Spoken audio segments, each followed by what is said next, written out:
सभी विद्यार्थियों का आज की हमारी इस कक्षा साहित्यिक परिचय में स्वागत है। साहित्यिक परिचय आप सभी इस ट्रिक के माध्यम से याद करेंगे। आप चाहें तो इसका स्क्रीनशॉट लेकर अपने नोट्स में लिख सकते हैं।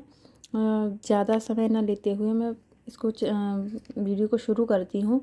इसमें देखो, कोई भी लेखक हो बेटा, मैंने लेखक और कवि का जब साहित्यिक परिचय पूछा जाता है तो कवि की तो भाषा और भाव पक्ष और कला पक्ष पूछा जाता है, और जब लेखक पूछे जाएंगे तो भाषा और शैली पूछी जाएगी कि उसकी कैसी भाषा है और किस शैली में उसने लिखा है।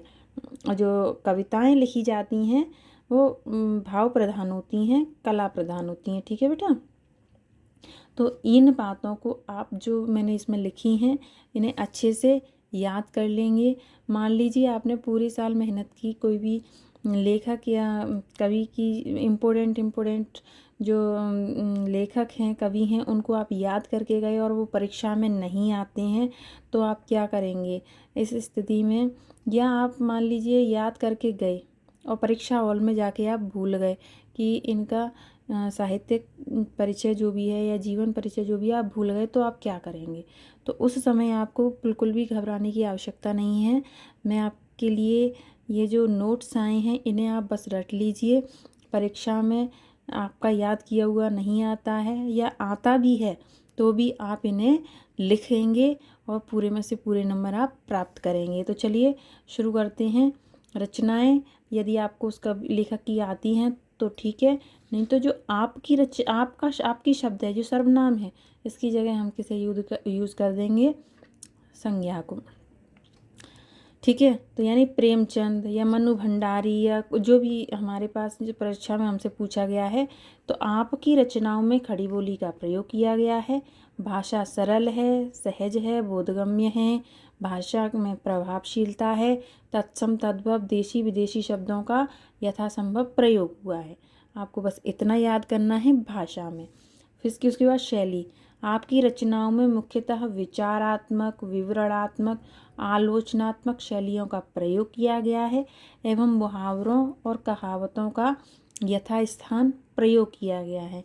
हिंदी साहित्य में स्थान आप ऐसा याद करेंगे, किसी का भी आपसे पूछा जाएगा आप यही लिखेंगे। क्या लिखेंगे?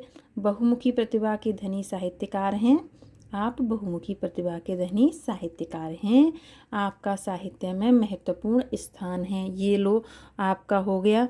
भाषा शैली, इस विषय को बच्चे ज़्यादातर छोड़ देते हैं परीक्षा में। जब मैं मूल्यांकन करती हूँ तो मैं देखती हूँ कि बच्चे बचते हैं इस विषय से।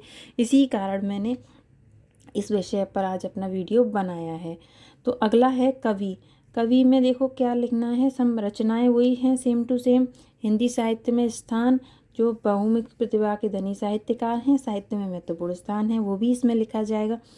भाव पक्ष में लिख देंगे आप, मानवता के पोषक तथा हितैषी कवि के रूप में आपको जाना जाता है। श्रृंगार के दोनों पक्षों का वर्णन किया गया है। आपके काव्य में समन्वयवादी दृष्टिकोण है, दार्शनिकता का प्रयोग है। कला पक्ष शुद्ध संस्कृत निष्ठ भाषा का प्रयोग किया गया है। तत्सम तद्भव तथा देशज शब्दों का प्रयोग किया गया है। तो मुझे पूरा विश्वास है कि अगर आप इस तरह से परीक्षा में जीवन परिचय या साहित्यिक परिचय लिखते हैं तो आप निश्चित ही बहुत अच्छे अंक उस प्रश्न के हासिल कर पाएंगे। यदि आपको मेरा पढ़ाने का तरीका पसंद आता है तो लाइक ज़रूर करें, सब्सक्राइब ज़रूर करें।